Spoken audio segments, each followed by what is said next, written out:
guys, looking to Clockwork down to Noodles for another breakdown of The Ancient Magus Bride, Season 2, Episode number 3. Thank you guys so much for tuning in once again. We are very close to hopefully hitting 700 this year. If you guys have found me for the first time, I break down anime on a channel every single week, hoping to break down this one until the end as well. Very excited because very big fan of this show. It's been 6 years since we had Season 1. This is one of my favourite shows just because I do enjoy a lot of supernatural things, and it's very rare that I get to break a supernatural anime down on the channel.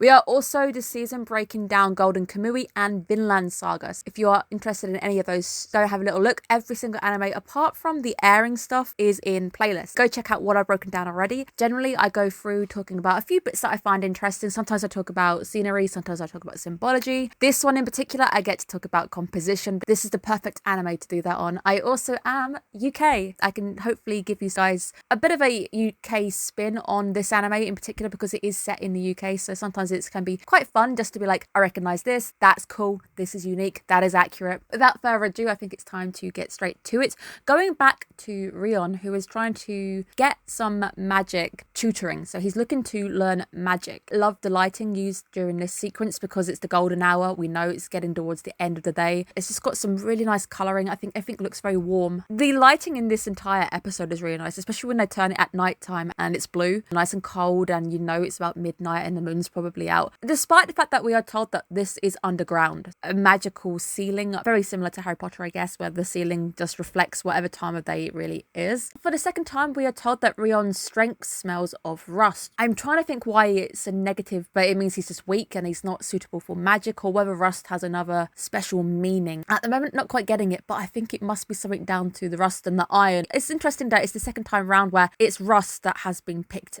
out. Is interesting, but he does state that the reason why he's trying to learn magic is because he wants to make his master happy. There's a lot of people here who've got either apprenticeships or this is my master, this is my sensei, this is my tutor. I do love the Elias scolding moment because it's enough to make even his skull hurt. Yeah, I did notice that everybody has a sensei of some sort. There's always somebody who is tutoring somebody, even if it's in private or something. Narcissus, let's talk about him because I did pick up on him. I think he has a fantastic design. I also love the little nod to his name this week where he's the one who wants to go to bed probably at 8 p.m. because beauty is important. Beauty sleep's very, very important too. He's the first to run away despite the fact that the sun is still out, and it's like, nah, I'm gonna go to bed, it's very important. Got a very good vibe from him despite the name. I am getting a nice chill vibe even when we meet presumably the vice principal who's trying to keep a tab on all of the new people. I still get a very good vibe from Narcissus despite the fact that I was like, oh, could he be spying? It makes sense that anybody new coming into your school where everyone can do magic, you are looking out for certain people in case the wrong kind of magician comes along who is dangerous. I mean,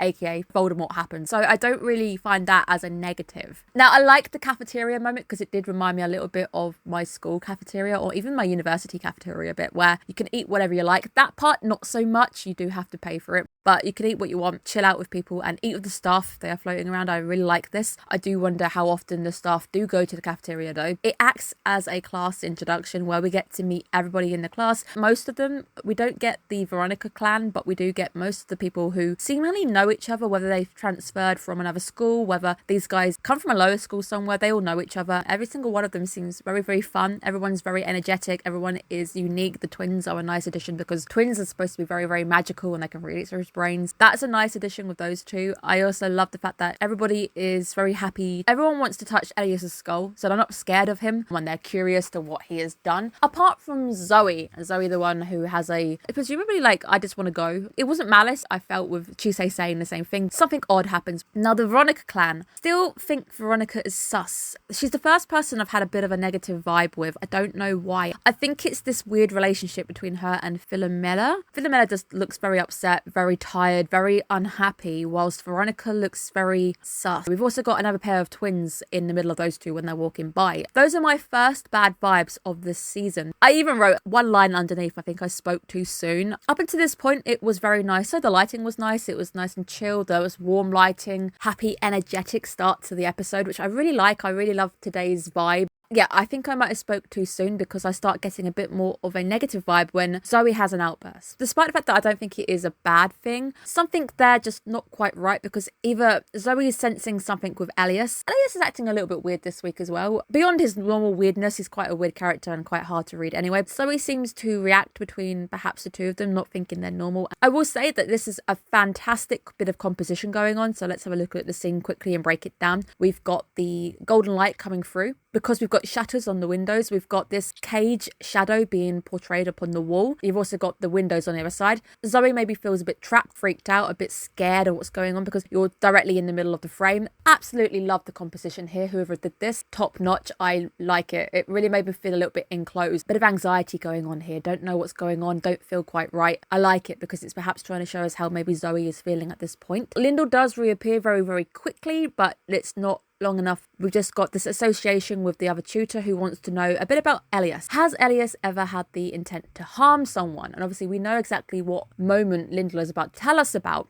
Elias, up until this point, we don't have the full amount of information. People on purpose are being cut when I go to talk about him, and I think this is all just being done on purpose. Elias is a funny one because I sometimes do get a bit of a negative vibe with him. Obviously, the way he looks when he's in his true form, it's difficult not to, because a lot of me is thinking Black Shuck and the Grim Reaper. Got a bit of a Grim Reaper feel to him, despite being such a friendly goofball at times. Most of the time, I do get that positive vibe with Elias, but I understand why people are slightly sus or picking up a bit of a weird vibe with him, especially this week as well. He's got a bit of a weird vibe this week. I don't quite know why he's acting the way he is, especially that last bit with Stella as well, where whether it was jealousy, a pang of jealousy when he sees her with Stella, I don't know, maybe. But the first week has been done. I think it's been okay. I mean, most of the time it's gone down pretty well. A few students seem to be sus of Chise and Elias, mainly Lucy and Zoe. We've gone through Zoe, but let's talk about Lucy very quickly. Lucy, to me, just seems to have a view on friendship that friendship is kind of pointless because everybody's going to be your enemy eventually. That is a very negative outlook. I bet she has a reason for thinking in that manner. Interesting to see that's how she feels. I do get the vibe that she just doesn't want to talk to people, doesn't find socialization important because she sat alone on her own. As you were told by the rest of the class, that's just how she is. She's like that. And we got that immediately from the first meeting of her with her in the bed and like, I'll go there when I'm ready kind of thing. Bit of a standoff vibe. I do think they're going to become best friends though, because the OP seems to suggest that they're very important.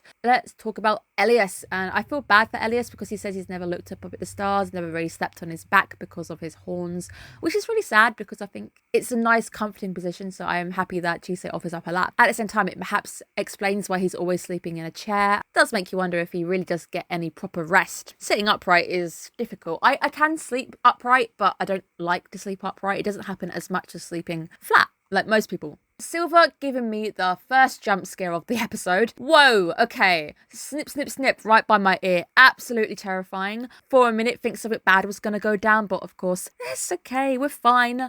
This sequence now allowing me to date the episode. It must be early October time, as we haven't quite yet hit Halloween. But this next moment allows us to talk about Halloween and the differences between Samhain and Halloween. Halloween, the festival, is more the UK got it from the US. We stole a lot of the trick-or-treating thing from you guys. Pumpkins definitely comes across from you guys because it's jack-o'-lanterns, something we nicked from you. But originally, Samhain is the pagan festival. I like Samhain because it brings in the next chunk of the year, but the bonfire aspect is original. Turnips, I knew the fact that we were carving up turnips. Definitely knew that because I used to give turnips to my rats. They were allowed to have little baby turnips, so I would carve them up and give them a little pumpkin whenever I could. It's a really nice sequence just to go through the differences between Samhain and Halloween and the fact that it's kind of the same thing, but we celebrate it differently. Elias choosing turnip lanterns just makes sense because he's an old soul, and him being connected to country and folklore, I was expecting him to be pretty much on the turnip train. I do think pumpkins are really cool. I wouldn't eat one, I just don't like pumpkin anything. I do think they're pretty. I do think they have got a very nice aesthetic. So we know we're heading up to Halloween. Does make me wonder if we're going to go into anything Halloween-y for this season. Second jump scare, thanks to Joseph. I love the fact because they are connected via the eye, we get a very interesting use of dialogue between the two. He would state that I don't need to eat anything, whilst Chise goes, I know, and the conversation just rolls. They seem to finish each other's sentences, they know what they're talking about. It's because they're connected, because they share this very deep link. I love the fact that the dialogue reflects this. I love the fact that they have taken the time to make the conversation feel close, but also not quite natural, which I really like. Hopefully at some point we're gonna do something a little bit more with this plotline, because this plotline is very interesting to me and I want Joseph to play a little bit more of a role, but I don't think that is this season's focus. Now the Stella catch up is fantastic. We get to see her from season 1, but Elias now acting a little bit odd. I still wonder if it is down to a bit of jealousy, that maybe he's so attached to Chise that her having fun with other people or wanting to go with other people is something that he can't quite comprehend, but he's a very hard character to really discuss. I'm not quite sure what happened at the end. We seem to be in a different dimension, which is scary for Stella, who is now on her own. I really hope Elias isn't too far behind, because he might need to go and help out, but at least Ruth is with Chise. It was a very nice episode. I like it. I like the vibe. I also love the fact that Chise is allowed home at the weekends. She goes there for school, then comes out at the weekend. We are going to be losing Silver if we don't come home. I do like being out in the country. I do find that kind of plot a bit more cool for me, because there's many animes that are set in school situations. I didn't quite want Ancient Magus Bride to go all school this, school that. I love the fact that we can still go home. I love the fact that we can still talk about lore. We've got Halloween coming up, so definitely no doubt something's going to happen around that time. Absolutely loving the attention to detail, the lighting, the characters, the designs. It is one of those animes that I just vibe with, so I'm very happy to be breaking it down on the channel. So it's great to finally be able to discuss an anime that I enjoy, an anime that touched my soul 6 years ago, because this is an anime that, being kind of from the country, I am not actually in London. Whenever someone talks to me about, oh, you're from the UK, you must be from London.